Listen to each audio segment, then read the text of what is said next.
আপনি শুধু এই কথাটা আমার কল্পনা করেন বাপ, রাত হয়েছে, আপনি শুধু এটা ভাবেন। আমি একটা অনুরোধ, আমার একটা ভাবনা আমি ভাবি, আপনারাও ভাবেন।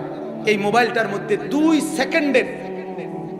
সেকেন্ডের একটা মিস কল যদি আসে, প্যান্টের পকেটের ভিতরেও যদি মোবাইলটা থাকে, তো প্রতিটা বান্দা টের পায়, মানুষ আমার মোবাইলটার মধ্যে মিস কল আসছে, খুলে দেখে কে কলটা দিল, ফিরায় আবার বা কোনো না কোনো একটা দেখে। আমার মালিক যদি হাসরের ময়দানে বলে, বান্দা এক ওয়াক্ত নামাজের বেলায় তোর মহল্লার চতুর্দিক থেকে কমপক্ষে 10টা মাইকে, আরে 10টা মসজিদে 4টাও করে যদি মাইকের হরন হয়, তাহলে আমি 40টা হরন একত্রে বাজাইয়া আমার মুয়াজ্জিন দিয়া এত উচ্চ কণ্ঠে আমার আজানটা দিয়া তোরে ডাক দিছিলাম। হায় বান্দা, 2 সেকেন্ডের মিস কল টের পাইলা, আমার এত উচ্চ সুরের আজান টের পাইলা না কেন বান্দা? আমি কি অপরাধটা করছিলাম? ভাইয়া বলো না, ছেলেরা বলো না, বাপ বলো না, বলো না বাপ। আমার চুলের সনদ আছে, আমার টুপির সনদ আছে, আমার দাড়ির সনদ আছে, আমার পাঞ্জাবির সনদ আছে, আমার লুঙ্গির সনদ আছে। চতুর্দিকে সমান চুল নবীজি রাখতেন। নবীজি মাথার মধ্যে সর্বদাই কাপড় রাখতেন, নবীজি দাড়ি রাখতেন, নবীজি কামিজ পাঞ্জাবি গায়ে দিতেন, নবীজি লুঙ্গি পরতেন। তোমার ক্লিন শেপ চেহারার সনদ বলো বাপ। তোমার এই এলোমেলো সেলুন কাটিং চুল, এটার সূত্র বলো বাপ। এটা প্রথম তুমি কার থেকে নিলা এবং কেন তাকে পছন্দ করলা? যুক্তিটা কি? ভাইয়া রাগ হইয়েন না, আমি শুধু বিবেক জাগাইতে চাই। এটার তো সনদ আছে, রাসূলুল্লাহ সাল্লাল্লাহু আলাইহি সাল্লামের মডেল। আপনি যেটা ভাবলেন আপনারটার মডেল, আপনি বলেন আপনি কার থেকে নিছেন? আমি নিলাম রাসূলুল্লাহ থেকে, আপনি নিলেন নাফিত্তার থেকে। সোজা হিসাব, সোজা কথা। আমি নিলাম ওয়ালাকাদ খালাকনাকুম সুম্মা সাওয়ারনাকুম। আল্লাহ বলে, বান্দা তোমাকে বানাইছি আমি, তোমাকে সাজাইছিও আমি। বানাইছে কে? তো আল্লাহ বলেন সাজাইছিও আমি, শুধু বানাইছি না, সাজাইছি। বান্দা তুমি জানো না আমি মাওলা কোন বললে হয়ে যায়? কথা কন না। আল্লাহ কি বললে হয়? কোন বললেই হয়ে যায়। সেখানে তোমারে আমি কোন বলে বানাই নাই। তুমি আমার জবানের আমর না, তুমি 9 মাস তোমারে আমি মায়ের রেহেমে রাইখা আমার নিজের হাতে কাজ করে করে বানাইছি। আমার হাতে আমি নাক লাগাইছি, আমার হাতে আমি চোখ লাগাইছি। তোমার মাকে জিজ্ঞাসা করো, মাকে জিজ্ঞাসা করো, কোনোদিন আমি জিগাইছি নি যে মা তোর সন্তানের নাক কোনানে লাগাইতাম? আল্লাহ বলেন আমি পছন্দ করছি, আমি সাজিয়েছি, আমি ড্রয়িং করেছি। আমার ড্রয়িং এ হাত দিলি কেন বান্দা? আমার ড্রয়িং এর নাক যদি এখানে পছন্দ হয়, দাড়ি এখানে পছন্দ হবে নাকি? আমার সাজানো কান যদি এখানে পছন্দ হয়, এটা পছন্দ হবে নাকি? কি বলবেন বাপ? বলেন না। আপনি আমরা তো হুজুর মানুষ, আমরা বুঝি কম, আপনারা না বেশি বোঝেন। বলেন তো বাংলা, অঙ্ক, ইংরেজি, পদার্থ, জীববিজ্ঞান, রসায়ন বিজ্ঞান, উচ্চতর গণিত, তথ্য যোগাযোগ প্রযুক্তি বুঝা তো থুবাইয়া লাইছেন। কন আপনি কম, আমরা হুজুর দেখেন আমরা কম বুঝছি, বেকুব আমরা। আপনি বলেন, আপনি আমাকে বলেন মিয়া, আপনি কেটে দিলেন কার ড্রয়িং আর গ্রহণ করলেন কার ড্রয়িং? কার ডিজাইন ছাড়লেন, কার ডিজাইন ধরলেন?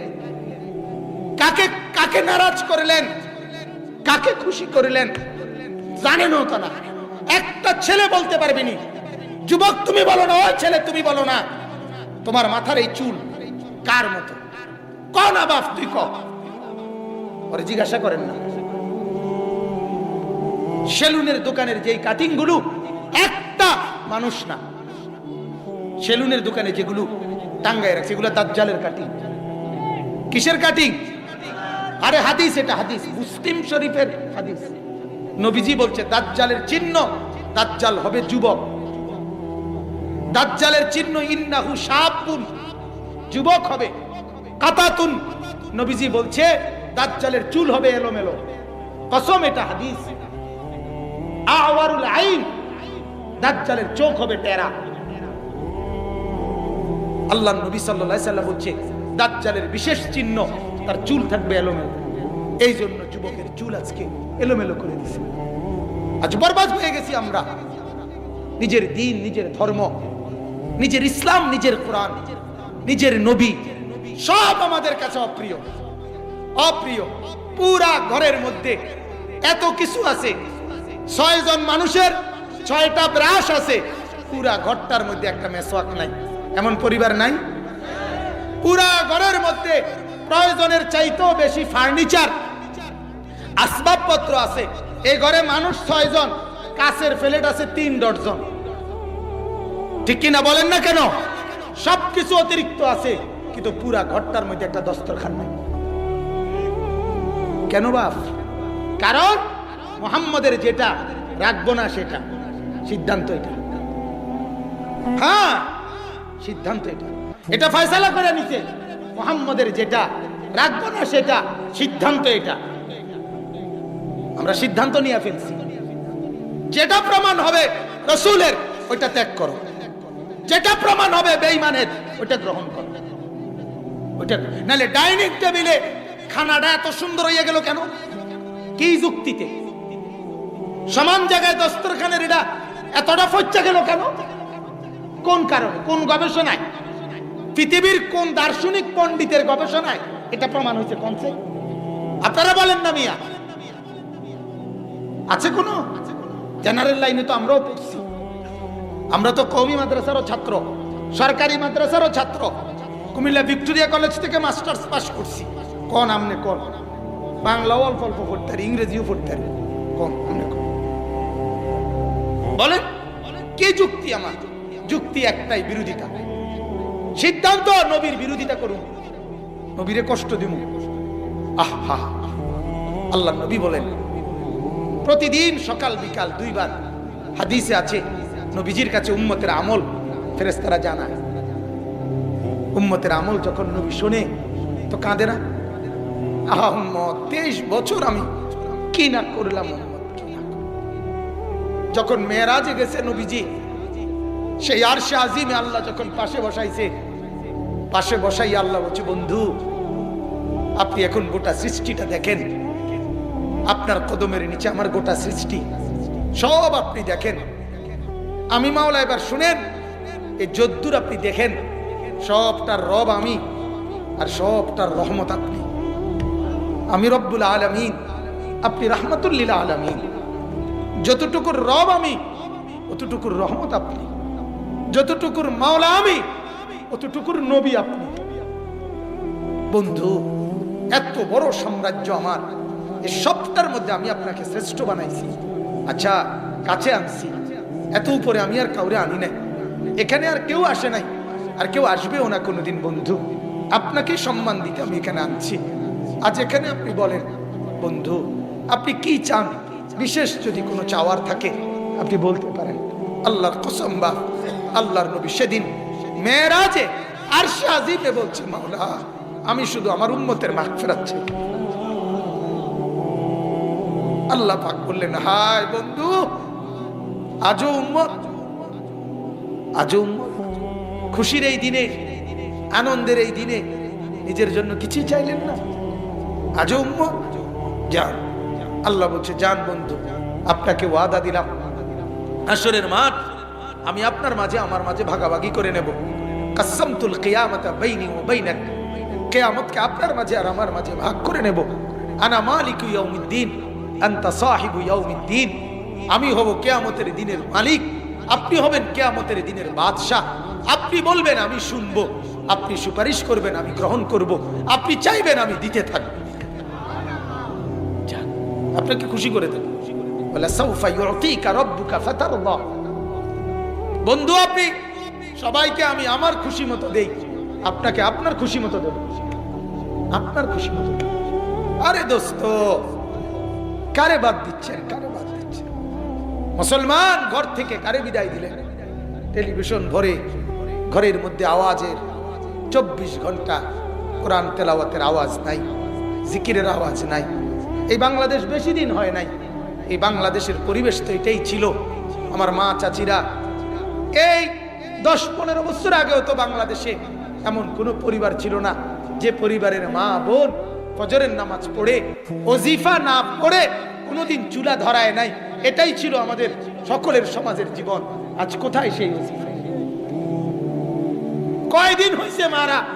এই কয় বছর আগের ঘটনা।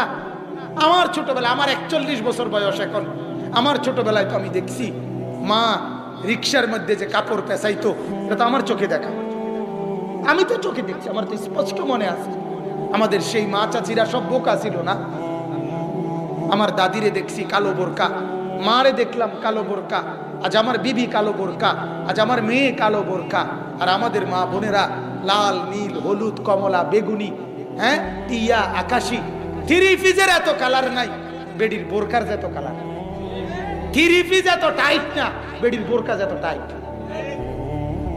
এরপরে মাথার উপরে একটা ওড়নার মতো, এটারে কিনছে 120 টাকা দিয়া, এটা ওই বই আর কদ্দুর কথা বলি, এটা সাইজে ছোট, এটার মধ্যে আবার 13টা ফ্যান্স দিয়ে দিয়েছিল।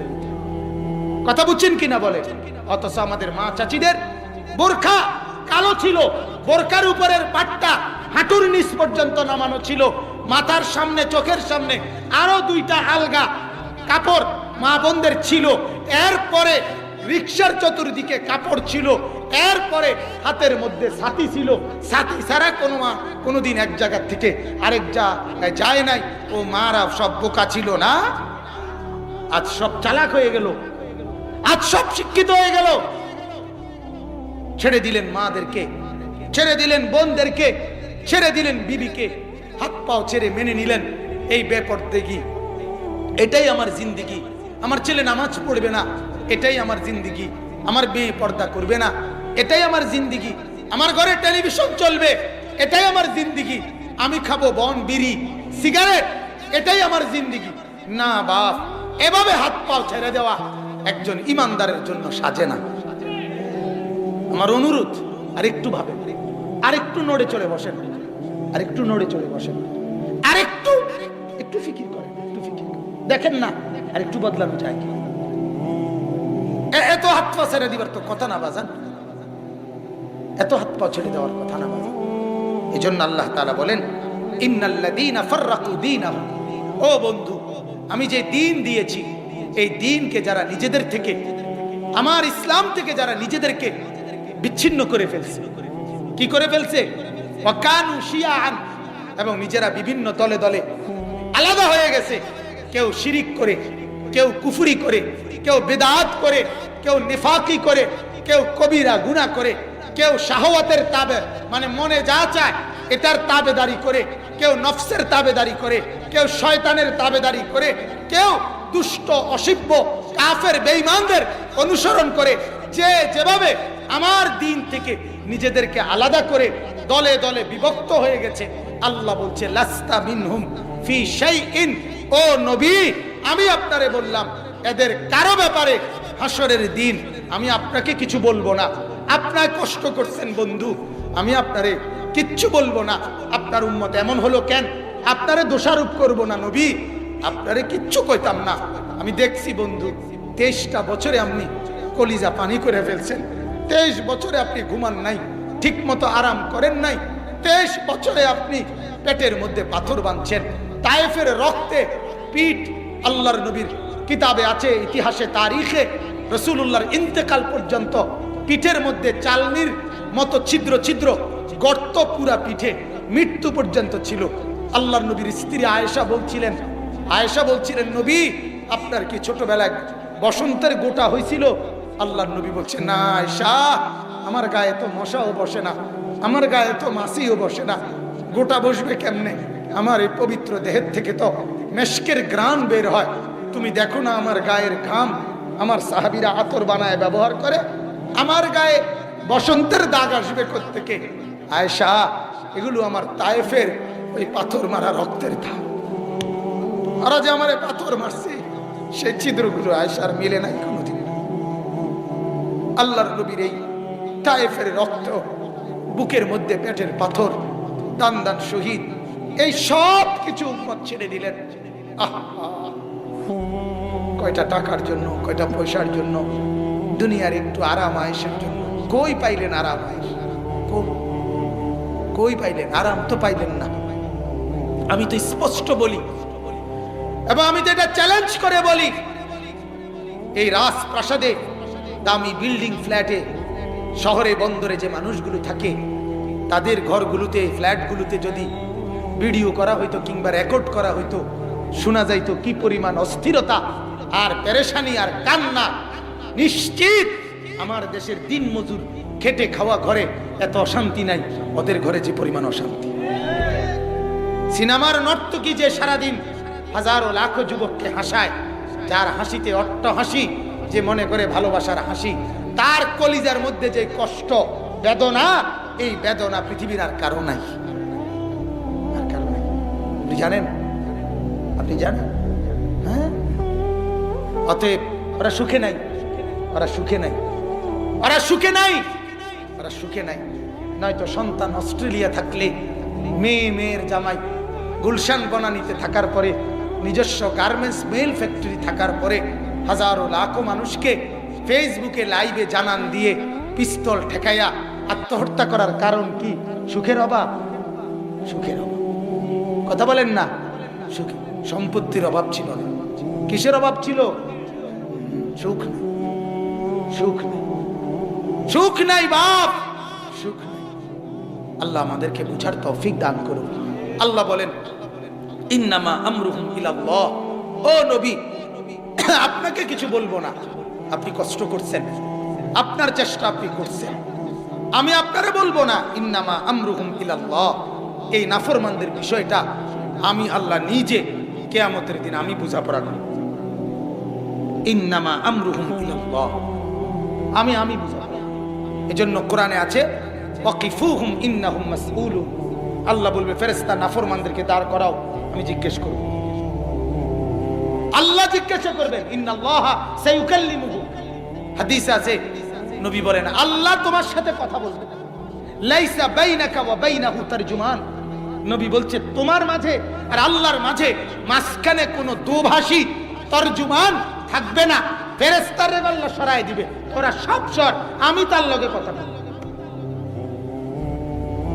আল্লাহ বলেন, আমি জিজ্ঞাসা করব, বল বান্দা, সুম্মা লা তুসআলুন্না ইয়াওমা ইদিন আনিন নাঈম। বল, আমার প্রতিটা নিয়ামত বুঝায় দে, আমার প্রতিটা মালিকের রহমান দেখছেন, মালিক যে কাহার এটা জানেন না, এই মালিক যে গাফফার এটা যেরকম বুঝছেন, এই মালিক যে যুনতিকাম প্রতিশোধ গ্রহণকারী এটা বোঝেন নাই। এই মালিকের রহমত দেখছেন, এই মালিকের আযাব দেখেন নাই, কথা বুঝেন নাই। এই কারণে রঙে আছেন, এই কারণে আমরা রঙে আছি, নাফরমানির জোয়ারে ভাইসা গেছি, কোনো আফসোস নাই, চেহারায় সুরতে কোনো মানে আল্লাহ আছে, আখিরাত আছে। হুজুরে 100 টাকা দিয়ে ব্যস্ত যাইব গাবড়া। হ্যাঁ, হুজুরে তো টেন্ডার লইছে ব্যস্ত। হ্যাঁ, হুজুরে 100 টাকা দিয়ে আপনার 14 গোষ্ঠী বেহেস্তে পাঠাতো, কারণ হুজুরে তো বেহেস্তের এক সাইড টেন্ডার লইছে, ঠিক না? কথা বলেন না? হাসরের ময়দানে হুজুরের তো কোনো হিসাব দাম লাগতো না, পীর সাহেবের তো কোনো হিসাব নাই, কথা বলেন না? তো মিয়া, আমারই তো বেল নাই, আমি তো দৌড়ে রুফে, ঠিক কিনা বলেন না? কেন আমার দৌড় দেখে কে? আমার দৌড় দেখে কে? আরে হাদিসের মধ্যে আছে, মুসা নবী হাসরের ময়দানে, নবী বলছে, হাসরের ময়দানের দৃশ্য আল্লাহ আমাকে দেখাইছে, কিরকম হবে?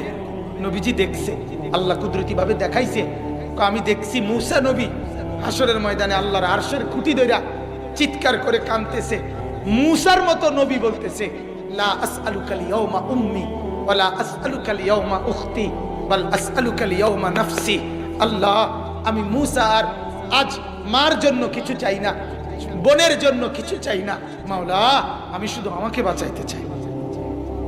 আপনি কে? আপনি কেডা? হ্যাঁ, ইব্রাহিমের মতো নবী কোরআনে আছে, ইব্রাহিম আলাইহিস সালাম, উনি কোরআনে আছে, আল্লাহর কাছে বলছিলেন, মাওলা আপনি বলছেন আমি জানি আমি আপনার বন্ধু খলিল, এরপরও আমার ডর লাগে, ভয় লাগে। রব্বি লা তুখজিনি ইয়াউমা ইউবাসুন। আল্লাহ হাসরের দিন আমারে বেইজ্জতি করিয়ে। আমার নবী, আল্লাহর নবী সাল্লাল্লাহু আলাইহি সাল্লাম, আমাদের নবীর হাসরের মর্যাদা কি পরিমাণ। ওয়ালাল আখিরাতু খায়রুল লাকা মিনাল উলা। আল্লাহ বলছে বন্ধু, দুনিয়ার চাইতে আপনাকে আখিরাতে বেশি দেব, উত্তম। আল্লাহ বলেন এত মর্যাদা আমি আপনাকে আখিরাতে দেব। হাউজে কাউসার আপনাকে দেব, শাফাআতের অধিকার আপনাকে দেব, ইজ্জতের লিওয়াউল হামদ, প্রশংসার পতাকা আমার আপনার হাতে দেব, মাকামে মাহমুদের নির্দিষ্ট জায়গা আপনাকে দেব, জান্নাত উদ্বোধন করার প্রথম অনুমতি আপনাকে দেব। এরপরেও নবী সাল্লাল্লাহু আলাইহি সাল্লাম 5 ওয়াক্ত নামাজের পরে প্রতিদিন, আপনি উলামায়ে কেরামকে জিজ্ঞাসা করে দেখেন, প্রতিদিন নবীজি 5 ওয়াক্ত নামাজের পরে দোয়া করতেন, আল্লাহুম্মা হাসিবনি হিসাবান ইয়াসীরা। আয় আল্লাহ, আমার এরপরও ভয় লাগে আমি মুহাম্মদের হিসাব হাসরের দিন সহজ করে দিই। আপনি কে? আমি কেডা বলেন? পাত্তা আছে আমাদের? খবর আছে আমাদের?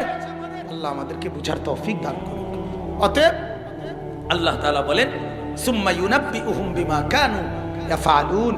বান্দা, আমি নিজে জানাবো তুমি যা যা করেছো, আমি শোনাবো তোমার 60 বছরের গল্প আমি শোনাবো, তোমার 70 বছরের গল্প আমি শোনাবো। দেখবা একটা নিঃশ্বাস আমার আড়ালে নাই। আল্লাহর আড়ালে কোন নিঃশ্বাস বলেন না আছে? আল্লাহর বাহিরে, আল্লাহর দেখার বাহিরে, জানার বাহিরে কোন সেকেন্ড আছে? আল্লাহ আমাদেরকে বুঝার তৌফিক দান করুন। শেষ কথা আল্লাহ বলেন, আর বান্দা আমি নিজে বলে বলে এরপরে বিনিময় দেব, বিনিময় দেখাবো, কদ্দুর পাইছো কি না কদ্দুর। আল্লাহ বলে তো সেখানেও আমি দয়া করব। দয়া কেমন? মান জাআ বিল হাসানা ফালাহু আশরু আমসালিহা। আল্লাহ বলে বান্দা শুনো, যদি তুমি নেক কাজ করো একটা, আমি প্রথম এটার বিনিময় দেব 10। কত? তুমি আমার দয়াটা দেখো বান্দা। আশ্চর্য এই হাদিসটা শুনে, মানে এই ঘটনাটা, এই কথাটা। আল্লাহ বলেন আমি দেব 10। এরপরে আল্লাহ আরেক আয়াতে বলছে, না বান্দা 10 না রে, 10 না, প্রত্যেক 10-এর লগে আমি আমার দয়া আরো বাড়ায় দেব। প্রতি 10-এর সাথে আমি বাড়াবো, আরো ইয়াজিদুহুম মিন ফাদলি, আমার দয়ায় আরো বাড়াবো। কাউরে এই 10-এ 700, 7,000, 70,000, 7 লাখ, 70 লাখ, 7 কোটি, 70 কোটি, এভাবে বাড়াইতে থাকে। কিন্তু আল্লাহ বলেন ওমান জাআ বিসাইয়্যিআ, আর যদি গুনাহ করো একটা, কয়টা? ফালা ইউজজা ইল্লা মিসলাহা, এইটা লেখা হবে, হিসাব হবে কেবলই একটা। কয়টা? একটা। ওয়াহুম লা ইউজলামুন, আল্লাহ বলে আমি কোনো জুলুম করব না। গুনাহ একটার বদলে কয়টা? নেকি একটার বদলে কয়টা? না 10ও না, প্রথম হিসাবে তো 10, আর আমি এর থেকে আরো কি করুম? দেখো তুমি আমার দয়া। না, দয়া শেষ হয় নাই। আল্লাহ এরপরে নবীর হাদিসের আলোকে নবীজি বলে গুনাহ একে কয়টা? বলেন না ভাইয়া, কথা শেষ। গুনাহ একে কয়টা? কিন্তু এই বাম কাদের ফেরেশতা যিনি গুনাহ লেখে, আর ইনি নেকি। এই দুইজনের মধ্যে উনি আমির সাহেব, উনি কি আমির, উনি মামুর। এই জন্য নিয়ম হলো, আল্লাহর নবী বলছে হাদিসের আলোকে বোঝা যায়, এই বাম কাদের ফেরেশতা ডান কাদের ফেরেশতাকে গুনাহ লেখার আগে জিজ্ঞাসা করে আমির সাহেব, অনুমতি নেয়, লিখবো এই গুনাহটা? এই ডান কাদের ফেরেশতা বলে অপেক্ষা করো, দেখো না তওবা করে কিনা। অনেকক্ষণ পরে এই ফেরেশতা আবার বলে এখন লিখবো, যে আরেকবার দেখো তওবা করে কিনা। আরো অনেকক্ষণ পরে 3 নম্বর বারে, 3 বার অপেক্ষার পরে যখন তওবা করে না নাফরমান, তখন এই ডান কাদের ফেরেশতা বলে এবার লেখো, তবে একে এক লেখো। একে প্রথম দয়া, একে এক দ্বিতীয় দয়া, সেটাও 3 বার অপেক্ষার পরে লেখা হয়। এরপরের দয়া আল্লাহ বলে ফেরেশতাকে, ও ফেরেশতা খেয়াল রাখো, দেখো আমার বান্দা যদি 7 দিন পরে, 1 মাস পরে, 1 বছর পরে, 12 বছর পরে, 30 বছর পরে, 50 বছর পরে, 70 বছর পরে, 90 বছর পরেও কোনোদিন রাত গভীরে একাকিও যদি কোনোদিন চোখের পানি ফেলে আমি মাওলার কাছে মাফ চাই, আমি মাফ করে দেব, আমি মাফ করে দেব। এই মালিক মাফ করে দেব। লাউ বালাগাত যুনুবুকা আনানাস সামা সুম্মা ইস্তাগফারতানি গাফারতু লাকা ওয়ালা উবালি। আল্লাহ বলে, বনি আদম, গুনাহ যদি আকাশ ছুঁয়ে যায় তবুও যদি আমার কাছে মাফ চাও, কাউরে কিছু না বলে আমি জবান দিলাম, আমি মাফ করে দেব, আমি মাফ করে, আমি আছি মাওলা, আছি। যেদিনই মনে হয় আমার ডাক দিও, আমি আসবো, আমি তোমার কাছে আসবো। লাউ আন্নাকা আতাইতানি বিকরাবিল আরদি খাতায়া, বালুকণা যত গুনাহ যদি হয় তত সেটাও নিয়ে আসো, লা আতাইতুকা বিকিরাবিহা মাগফিরা, সমপরিমাণ মাগফিরাত নিয়ে আমি তোমার কাছে আসবো। সুবহানাল্লাহ, সুবহানাল্লাহ। এরপরে শেষ কথা আমার আল্লাহর নবী বলছে, শেষ একটা হাদিস এই আয়াতের তাফসিরে নবী বলে, আমার উম্মত, যে মালিক একটা গুনায় একটা লেখায়, যে মালিক একটা লেখার আগে 3 বার অপেক্ষা করায়, যে মালিক 90 বছর পরেও মাফ করে দিতে প্রস্তুত, এরপরেও গুনাহ মাফ না করাইয়া, গুনাহ ত্যাগ না করে যে নাফরমানি করে হাসরের ময়দানে হাজির হয়, নবী বলেন, আমি নিশ্চিত বুঝেছি উম্মত, তুমি নিজেই সিদ্ধান্ত নিছো মজবুত যে আমি আগুনে জ্বলবই। বুঝেন নাই কথাটা? আমি আগুনে জ্বলবই উম্মত। আমি নবী বুঝছি এটা, যে তুমি এই ফয়সালাই নিছো, আপনি আমারে আরো যত সুযোগই দেন আমি মাফ নিতাম না, আমি আগুনে জ্বলব। এই ছাড়া জাহান্নামে চলার আর কোনো যুক্তি নেই। এত সুযোগের পর, এত ব্যবস্থাপনার পরেও তুমি নাফরমান গুনাহ নিয়ে আইলা, তুমি কেমন ডাকাতের ডাকাত, তুমি কেমন হারামির হারামি।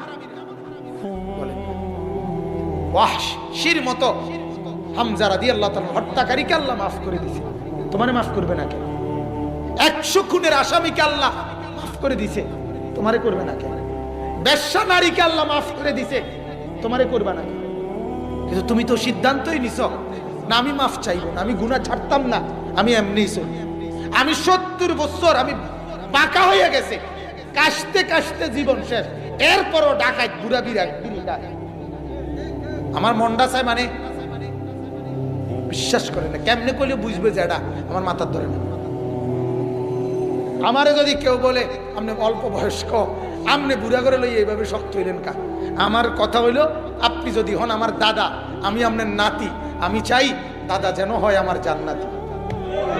আপনি যদি আমার হন চাচা, আমি আপনার ভাতিজা, আমি চাই চাচা যেন হয় আমার জান্নাতি। আমি না চাইলে কে চাইবে? ওই কথা বলেন না, আমরা না চাইলে কে চাইবে? আমরা চাই আপনাদের পরিবর্তন, আমরা সবাই মিলে আখিরাতে জান্নাতি হতে চাই। বলেন ইনশাআল্লাহ। ফিকির করব তো ইনশাআল্লাহ। হ্যাঁ, অহরহ তওবা করেন, গুনাহ ছেড়ে দেন। যুবকরা, বাবারা, ফজরের নামাজে অভ্যস্ত হন, ফজরের নামাজে অভ্যস্ত হন। আগামী সময়টা মাহাদির পক্ষে, দাজ্জালের বিরুদ্ধে যদি লড়তে হয় এবং ঈমান যদি রক্ষা করতে হয়, ঈসা নবীর বাহিনী এবং মাহাদির সম্মিলিত বাহিনী দাজ্জালের মোকাবেলা করবে। হাদিসে আছে সারা পৃথিবীতে আল্লাহর রাজত্ব কায়েম হবে এই ঈমান রক্ষার এই লড়াইতে। হাদিস দ্বারা বোঝা যায়, আমরা পড়ছি হাদিসে, সেই ব্যক্তি উদ্ধার পাবে, সহযোগিতা পাবে, নাজাত পাবে, মাহাদি এবং ঈসার সঙ্গী হবে, ফজরের নামাজ জামাতে পড়ে যাবে। কারণ হাদিসে আছে, আল্লাহর নবী বলছে, দাজ্জালের বিরুদ্ধে যেদিন লড়াই শুরু হবে, মাহাদি ঈসা নবী দ্বিতীয় আসমান থেকে নেমে আসবেন, মাহাদি আলাইহিস সালামের সাথে যোগ দিবেন এবং মাহাদির বাহিনী নিয়ে দাজ্জালের বিরুদ্ধে রওনা দিবেন। ওই ওয়াক্তটা, দ্বিতীয় আসমান থেকে নামার সময়টা, আল্লাহর কসম নবীজি বলছেন, ইজ নাজালা ঈসা ইবনে মারইয়াম আস-সুবহা, ফজরের ওয়াক্তে ঈসা নবী আসমান থেকে নেমে আসবেন। এই জন্য ফজরের মুসল্লি ঈসাকে পাবে, মাহাদিকে পাবে। আর ওই 60 উনি ফজরের নামাজ পড়ে ওনারা দাজ্জালের মোকাবেলায় লড়তে বেরিয়ে যাবে। আর ওই 8টা বাজে যে নাফরমান উঠবো, এতে শুধু বেরোস ছাড়া আর কিছু পাইতো না। হেতু ওইটা বেরস করবে, রস নাই। যে আমার মেসো আগে তো রস আছে, এদের বেরসের মধ্যে কোনো রস নাই, এই বইয়ে বইয়ে বেরস করবে। বুঝেন নাই কথাটা? হ্যাঁ। এরপরও যদি লজ্জা হয়, বেরস লইয়া আপনার 8টা বাজে এত বড় শক্ত ডাকাত চা দোয়ানে যায়, চা খাইতে যা সবাইকে যেন বলে আমি ডাকাইতে, দেখো আমি মালিকের নাফরমান, দেখো আমি এই জমিনের নাফরমান, দেখো আমারে। হ্যাঁ হ্যাঁ, আল্লাহ আমারে মাফ করে দেন। মনে কষ্ট নিয়েন না বাপ, ভাবতে শিখেন, জাগতে শিখেন। মাহফিলটা যেন কামিয়াব হয়, আল্লাহ যেন কবুল করে। আপনাদের সবাইকে আমার জন্য দোয়া করবেন। সত্য কথা হয়ে গেলে আমারে মাফ করে